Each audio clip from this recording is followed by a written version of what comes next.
Laut diceritain banyak banget monster yang berkeliaran. Dimulai dari monster gurita yang sangat besar yang bisa menghancurkan kapal, sampai manusia setengah duyung yang akan bernyanyi dan memakan manusia. Apa sih sebenarnya yang memicu cerita ini sampai dibuat? Apa tujuan utamanya dan kenapa bisa cerita ini sampai dibuat? Dan pertanyaan utamanya adalah, apakah monster-monster ini nyata?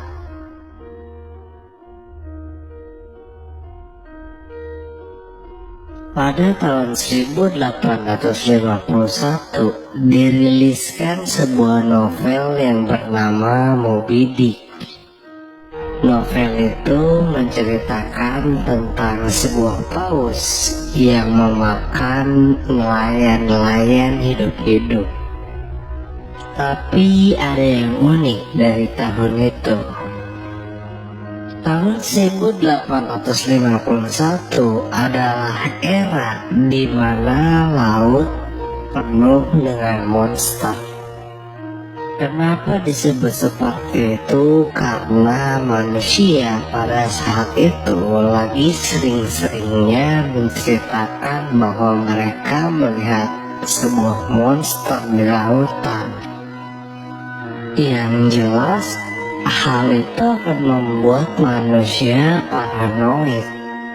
Yang kalau menurut logika, ketika manusia ketakutan dan paranoid, saat mereka melihat sesuatu yang mereka tidak kenali, ya jelas mereka langsung berpikir yang paling buruk.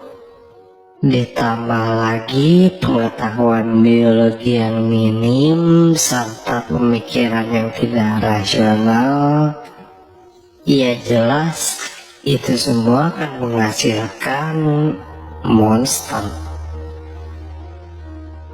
Pengetahuan tentang biologi memang pada saat itu sangat minim, jadi wajar saja kalau misalnya orang-orang yang berada di lautan percaya bahkan berpikir bahwa mereka telah melihat monster.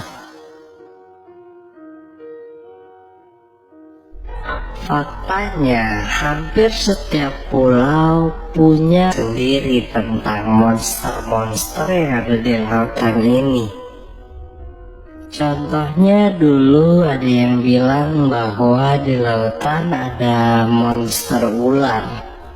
Monster ular ini diceritakan memiliki panjang 20 meter dan dapat menyerang kapal-kapal yang di lautan. Namun setelah diselidiki lagi, ternyata monster ular ini adalah seekor ikan.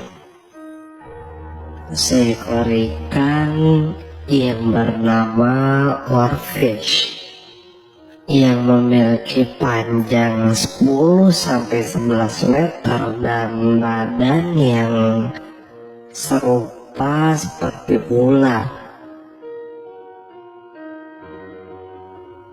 Banyak banget cerita monster yang ada di lautan, tapi ada satu yang benar-benar terkenal.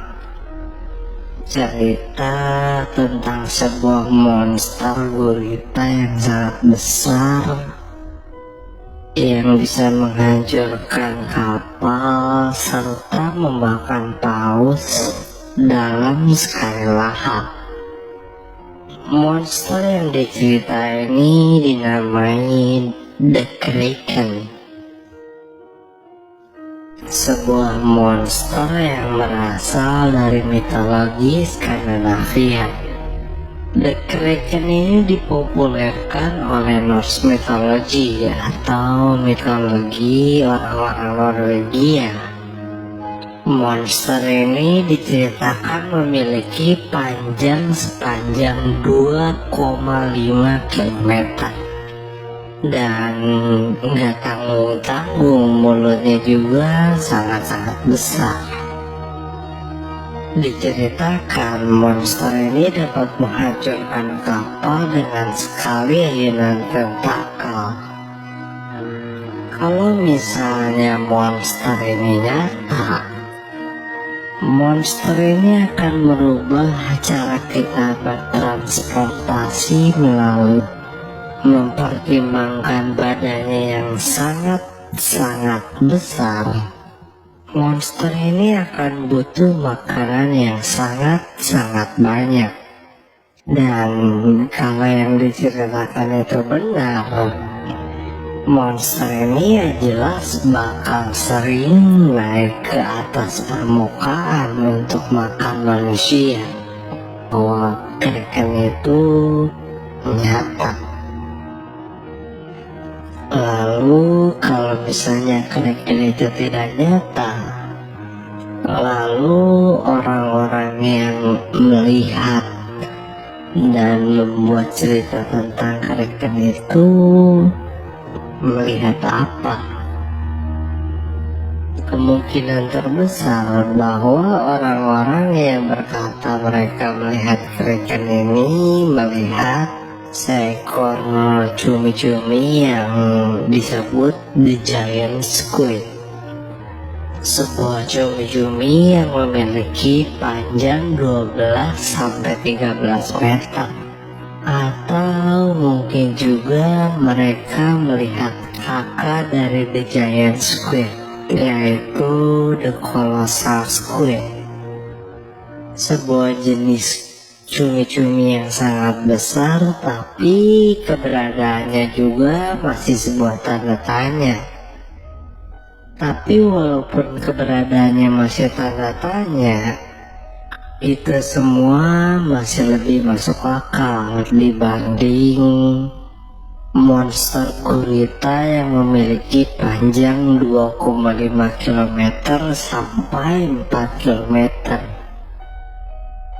Bayangin aja kayak gini, dari kecil lu dibesarkan dengan cerita-cerita monster di lautan yang mempengaruhi otak lu, hingga sampai pada saat lu besar nanti ajaran lu itu akan dipercaya sama lu dan membuat lu takut dan paranoid.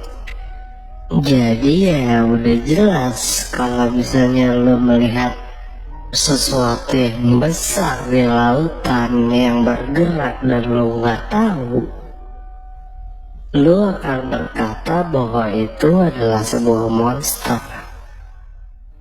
Tapi sejujurnya kita juga belum pernah menjelajahi lautan sepenuhnya. Dan kita nggak tahu di dalam lautan sana ada apa.